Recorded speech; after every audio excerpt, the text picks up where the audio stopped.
Well, good morning. We're so glad you're with us right now. All right, I want you everyone to stand up. I want to hear your voice. I want to see your dance moves. Here we go. Let's go.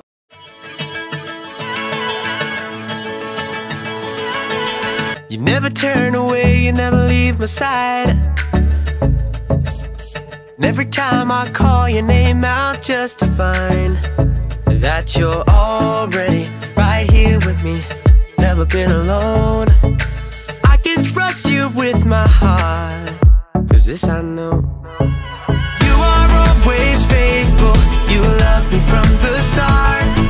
No matter what I'm facing, I will trust you with my heart. You are more than able to lead me through the dark. Your love is never failing, I will trust you with my heart.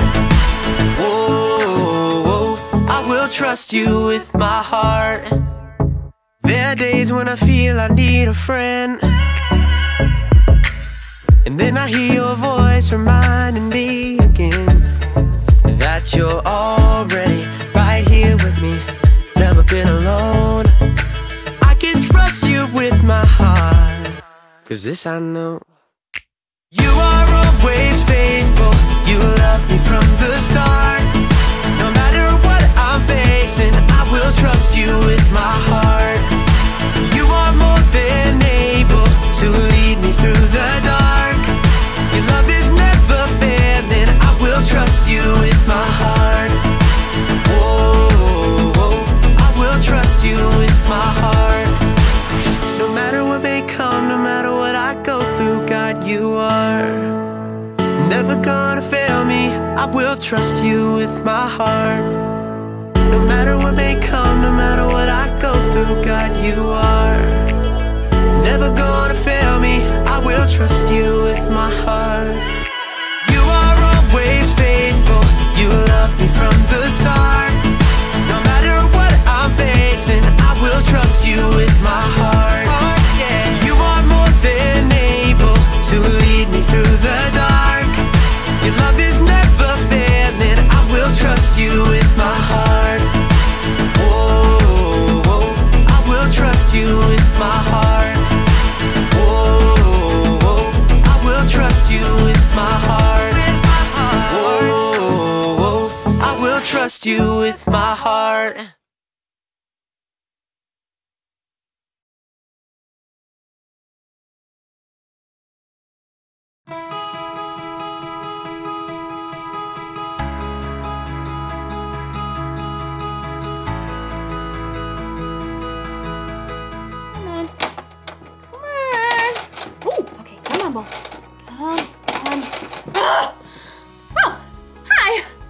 My name is Erica, and I'm trying to get this metal ball over this bridge, around this magnetic thing, through the metal tubes, around the spiky yellow stuff, through the hoop, around in the maze, and in this orange thing to the very end.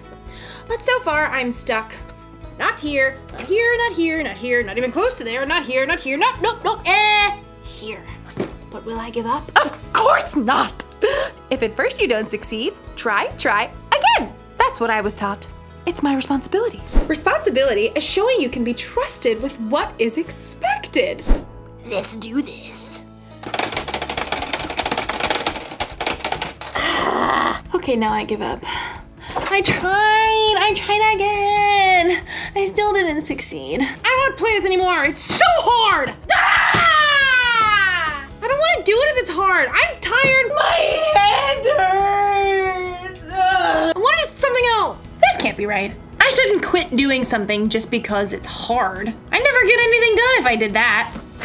Let's do this. Hold on. I can do it. Hold on.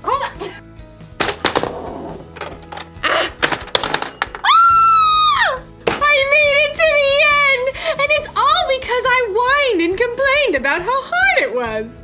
Actually, now that I think about it, the whining and complaining didn't really help at all. What did help was something we're learning about in today's story. That's something for you to anticipate.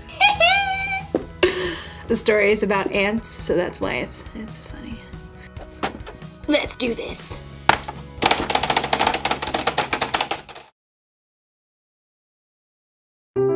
The Bible. It's 66 books of history, stories, letters, and poetry that fit together to form God's one big story.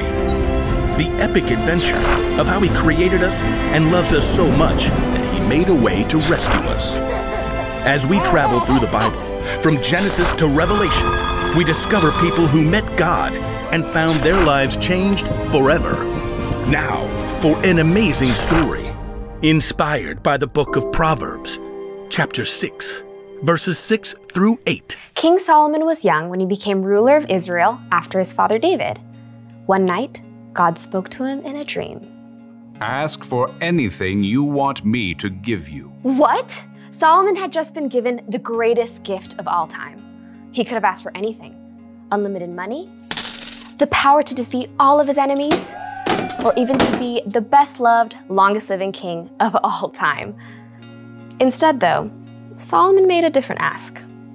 Lord, you have now made me king, but I'm only a little child. I don't know how to carry out my duties, so give me a heart that understands.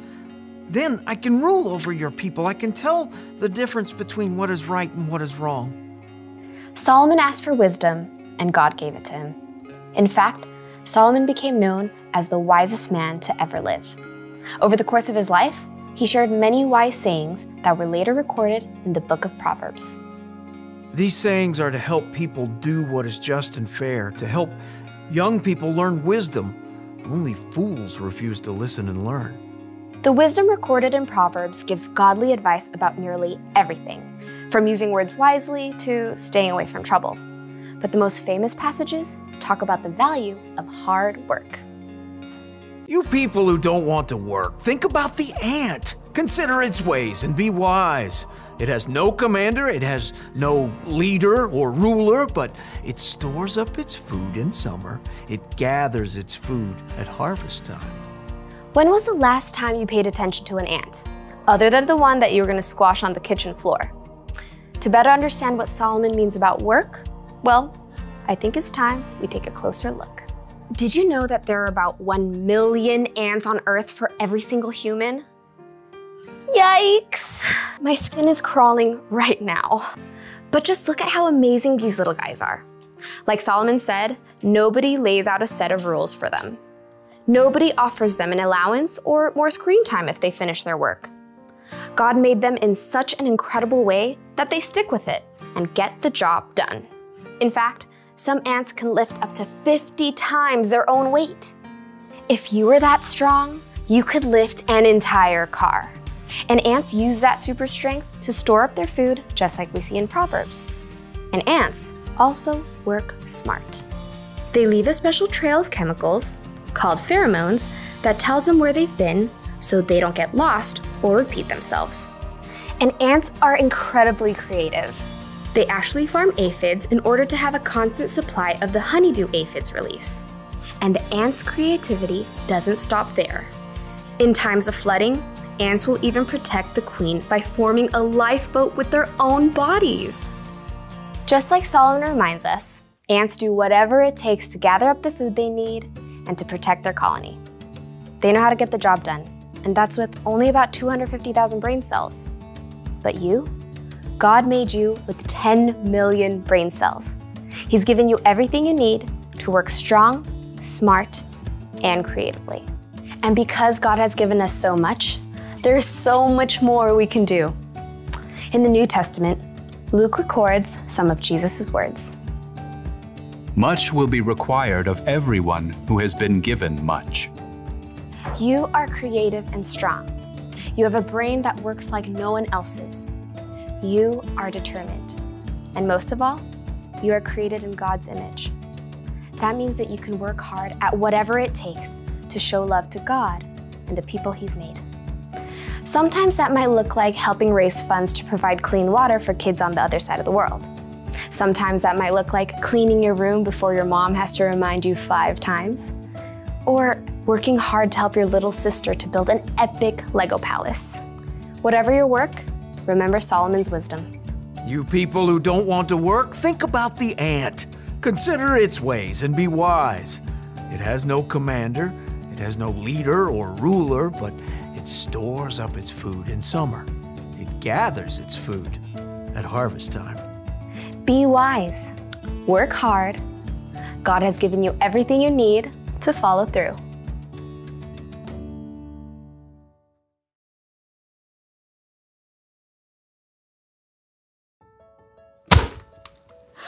Gotcha. Look, I get it. Work is hard, but if we don't work, nothing will ever get done. Think about it. If the ant didn't work, he wouldn't have any food stored up for the winter. We actually need work. Plus, think about Jesus. He gave us an example for how to love people and serve others, and he always did it gladly, working with all his heart. When we work, we should do it with a good attitude. Like we're working for God. We shouldn't whine and complain every time someone asks us to do something that's hard or boring. In fact, we could choose to work hard even before someone asks. Think of work like it's a mission. When your mom or dad tells you to clean your room or something, don't go, "It's so hard." Instead say, "Let's do this." And then get the job done. You'll finish your work faster and you'll probably have a better time doing it too. So, here's the rule for life to remember today. Work hard. When you work, put your heart into it. It'll feel good to accomplish something. And when you play, you can put your heart into that too. Yes! Mission accomplished. See you next time.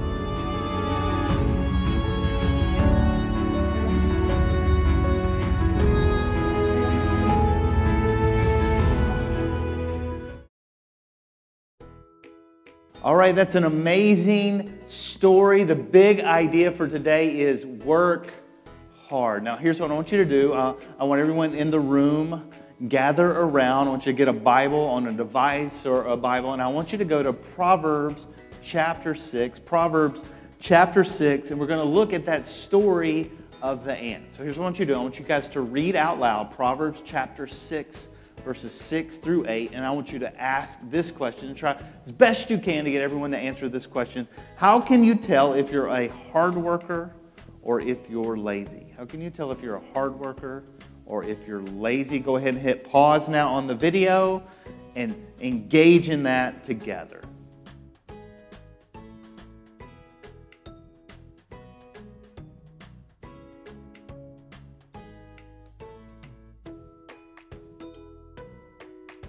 All right, let's close our time in prayer. God, I'm so thankful for all of these Miami kids. I'm thankful for these families. God, I thank you that we have these opportunities to love each other and to grow with each other and to be with each other. God, and to challenge each other not to be lazy, but to work hard. And God, I believe you give us opportunities in front of us every single day. And God, I pray that we'll train ourselves, we'll prepare ourselves, we'll be ready, God, when you give us those amazing opportunities. Mostly, God, I'm thankful for Jesus, that because of Jesus, God, we can be in this relationship with you. And God, you love us so much that you died for us. You took all our sin and all our junk, God, and you love us so much. And so thank you for Jesus. It's in his name that I do pray. Amen. I love you guys. I pray that you have an amazing, amazing day.